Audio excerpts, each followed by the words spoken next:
ChatGPT பற்றி பேசி பேசி போரே அடிச்சு போச்சுங்க. இது day 14 of 365 days AI pro serious. நாம இன்னைக்கு கூகுளோட ஜெமினி ஏஐ பற்றி தான் பார்க்க போகிறோம். என்னோட இன்ஸ்டாகிராம் டிஸ்கிரிப்ஷன் எழுதுகிற எல்லாமே கூகுள் ஜெமினி தான். ஏன்னா தமிழில் பர்ஃபெக்டாக எழுதுகிற ஒரே டூல் ஜெமினி தான். வெறும் இன்ஸ்டாகிராம் டிஸ்கிரிப்ஷன் மட்டும் ஜெமினி பண்ணாதுங்க. இன்னும் நீங்கள் நினச்சி கூட பார்க்க முடியாத நிறைய விஷயத்த ஜெமினி பண்ணுது. அது என்னென்னு ஒன்றுனா பார்க்கலாம் வாங்க. VO3 இந்த குரங்கு வீடியோ, இந்த குழந்தை வீடியோ இப்போ ட்ரெண்டிங்காக போயிட்டு இருக்கு பார்த்தீங்கன்னா, இது எல்லாமே VO3ல பண்ணுறது தான். Imagen 3 8K ரியலிஸ்டிக் ஃபோட்டோ இதில் க்ரியேட் பண்ணிக்கலாம்.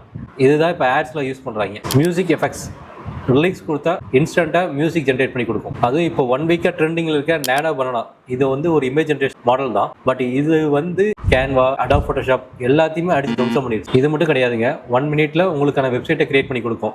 அதோட கோடிங்கோட சேர்த்து ப்ரிவியூயும் காட்டும் உங்களுக்கு. அது மட்டும் இல்லாமல் இதில் டீப் ரிசர்ச்சும் பண்ணிக்கலாம். நீங்கள் இவ்வளோ ஃபியூச்சர்ஸ் கொண்ட ஜெமினி ஒரு ஏஐ யூனிவர்ஸ்னு சொல்லலாம். நெக்ஸ்ட் வீடியோவில் நான் வீடியோ எடிட்டிங் யூஸ் பண்ணுற ஏஐ டூலை பற்றி பார்க்கலாம். டெய்லியும் இந்த மாதிரி ஏஐ பற்றி தெரிஞ்சிக்க எங்களை சப்ஸ்கிரைப் பண்ணுங்கள். ஏஐயில் ஏதாவது டவுட் இருந்தால் கமெண்ட் பண்ணுங்கள்.